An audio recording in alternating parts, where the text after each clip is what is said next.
नमस्कार मित्रों, मैं विनोद कुमार ओझा संस्कृत सुधा चैनल पर आपका हार्दिक स्वागत करता हूं।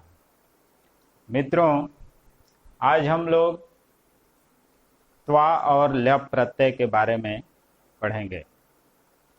त्वा प्रत्यय और ल्यप प्रत्यय ये दोनों ही पूर्वकालिक क्रिया का बोध कराने के लिए प्रयुक्त होते हैं। त्वा प्रत्यय में त्वा क का लोप हो जाता है और ल्यप में य शेष रहता है, ल और प का लोप हो जाता है। कर के अर्थ में कर जहां हिंदी में पूर्वकालिक क्रिया के साथ कर जुड़ा है, जैसे खाकर, जाकर, पढ़कर, आकर इत्यादि, या खाकर के, तो वहां पर त्वा प्रत्यय का प्रयोग करते हैं और ल्यप प्रत्यय का प्रयोग करते हैं। अब ये जानना है कि कहां पर त्वा प्रत्यय का प्रयोग होगा और कहां पर ल्यप प्रत्यय का प्रयोग होगा, इस पर आपको ध्यान देना है। त्वा प्रत्यय जिसमें कि क का लोप हो जाता है और मूल धातु के साथ त्वा जुटता है,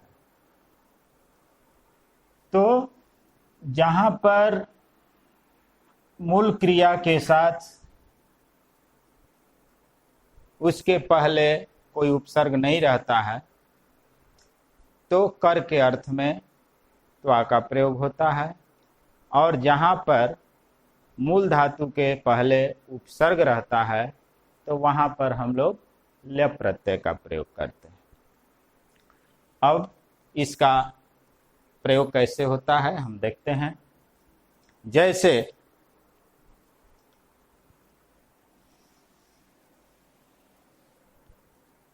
त्वा पठ धातु हो गया, इसके साथ त्वा प्रत्यय लगा,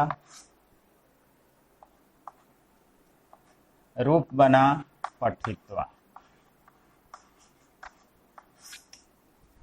यहां पर क का लोप हो गया है। पठित्वा मतलब पढ़कर।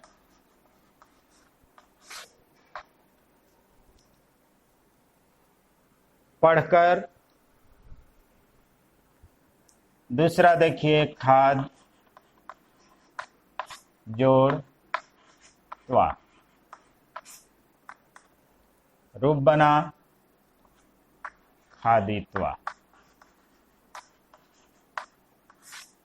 खादित्वा मतलब खाकर। दृश्य या पश्य, दृश्य धातु के साथ त्वा प्रत्यय लगेगा, रूप बनेगा दृष्टवा, मतलब देखकर। गम धातु या इसको गच्छ भी बोलते हैं।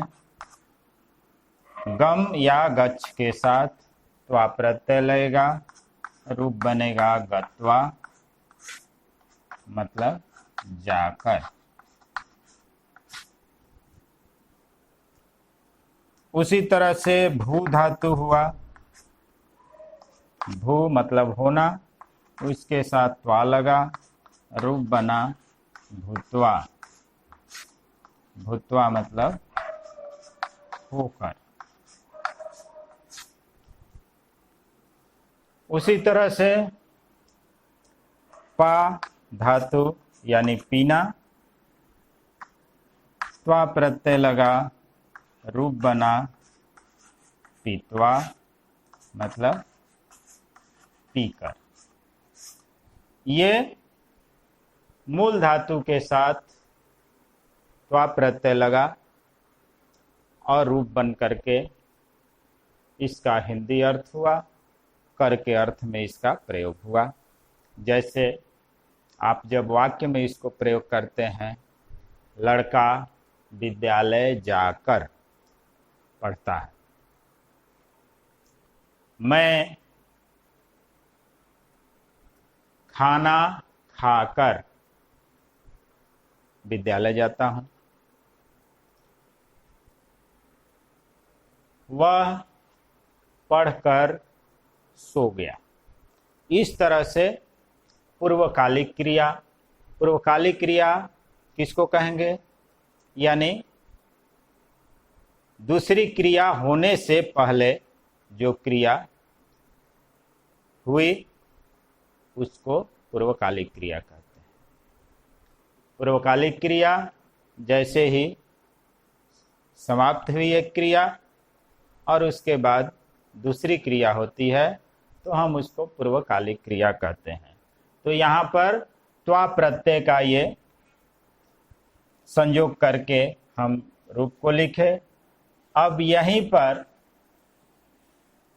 ल्यप प्रत्यय का प्रयोग देखते हैं।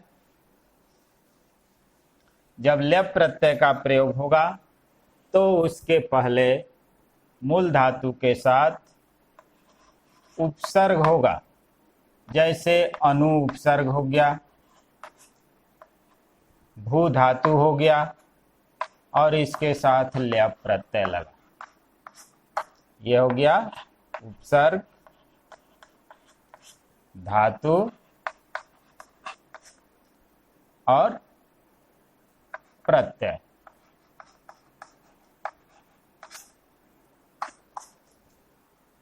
अनु भू के साथ ल्यप लगा, रूप बना अनुभूय, मतलब अनुभव करके,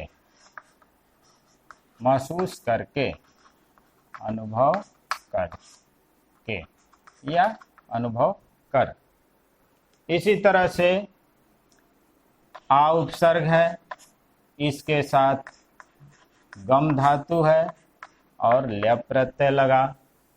इसका मतलब हो गया आगम्य, और इसका दूसरा रूप भी होता है आगत्य। इसका हिंदी हुआ आकर।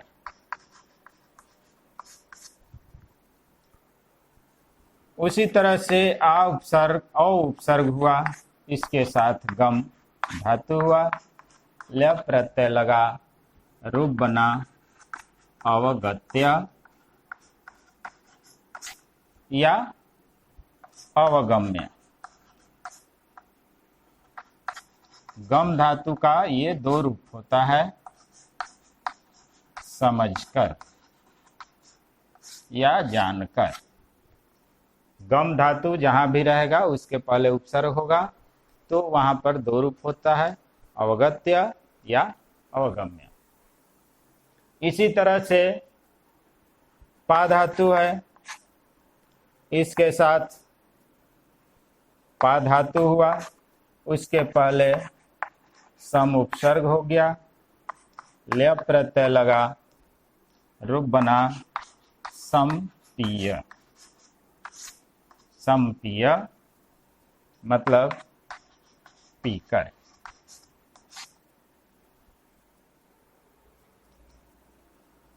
अवस्था धातु हुआ, उसके पहले उपसर्ग लग गया, ल्यप प्रत्यय लगा, रूप बना उत्थाय। उत्थाय यानी उठकर। इस तरह से ल्यप प्रत्यय और त्वा प्रत्यय में यही अंतर है कि जहां पर धातु के पहले उपसर्ग है तो वहां पर हम ल्यप प्रत्यय का प्रयोग करेंगे।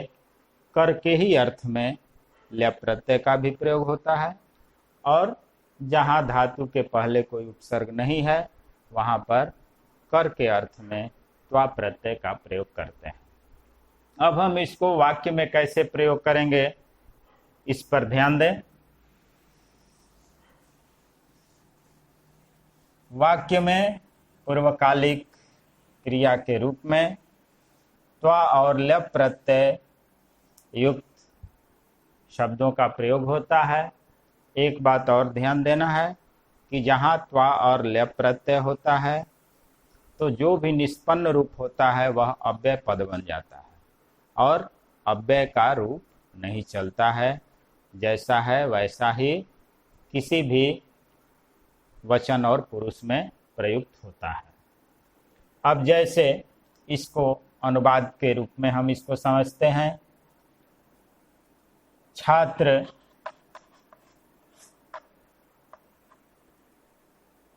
खाकर विद्यालय जाता है।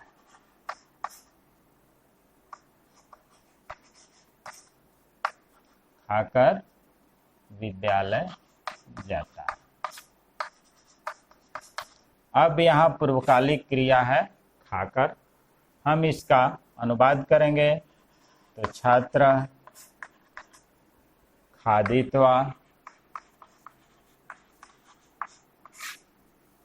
विद्यालयम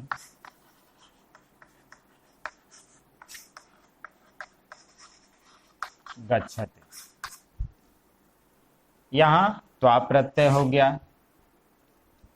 उसी तरह ल्यप प्रत्यय का प्रयोग देखेंगे, छात्रा विद्यालय से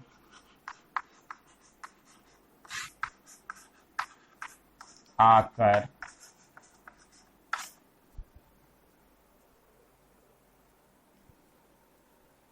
खाना खाती है।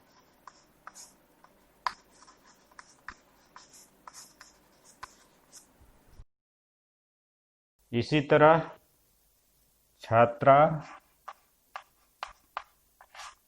विद्यालयात्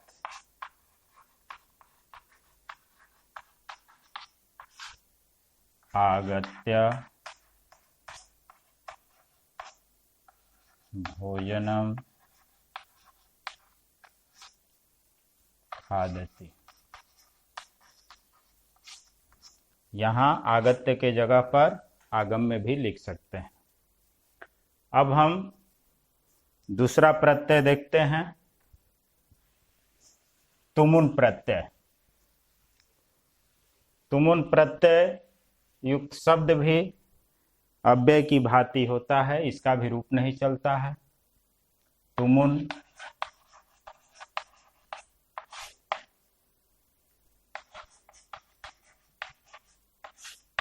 तुमुन में तुम शेष रहता है, उ और न का लोप हो जाता है।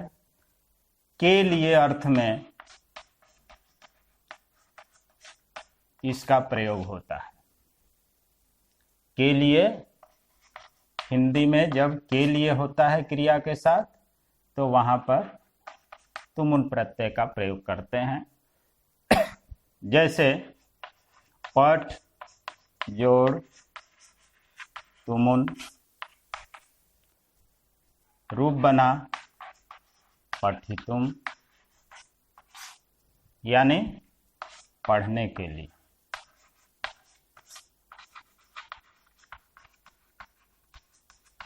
पढ़ने के लिए इसका हिंदी अर्थ हुआ। उसी तरह से खाद जोड़ तुमुन खादितुम, खाने के लिए।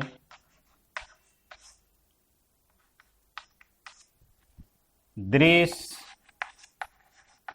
जोड़ तुमुन, रूप बना द्रष्टुम, यानी देखने के लिए।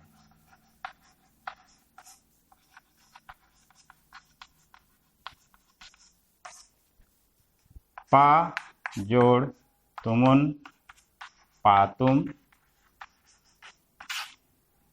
अर्थात पीने के लिए।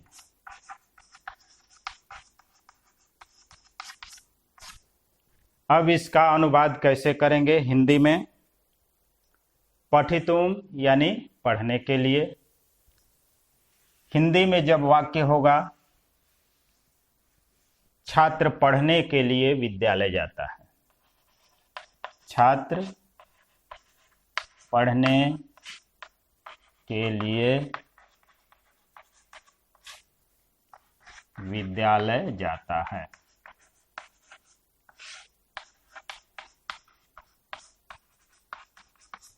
यहां पर के लिए, कहीं कहीं के लिए नहीं भी बोला जाता है, यानी छात्र पढ़ने विद्यालय जाता है, ऐसा भी बोलचाल की भाषा में बोलते हैं, तो वहां पर के लिए छुपा होता है। यहां तुमुन प्रत्यय का प्रयोग होगा, छात्र पठितुम विद्यालयम गच्छति।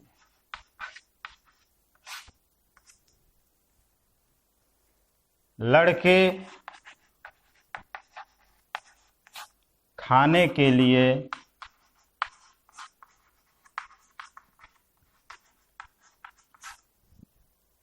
भोजनालय जाते हैं।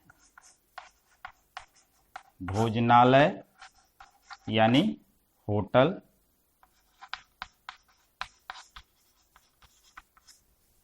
इसका संस्कृत अनुवाद करेंगे, बालका खादितुम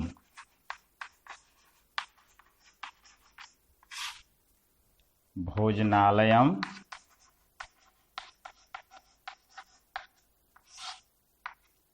गच्छन्ति। इस तरह से तुमुल प्रत्यय युक्त शब्दों का प्रयोग होता है। तो आज हम लोग त्वा, ल्यप और तुमुल प्रत्यय का प्रयोग देखे। अगले दिन आगे प्रत्यय के बारे में देखेंगे। आपको इसमें कहीं पर भी यदि समझ न आया हो तो आप कमेंट बॉक्स में ज़रूर पूछिए और इसे अधिक से अधिक लाइक कीजिए, शेयर कीजिए। धन्यवाद।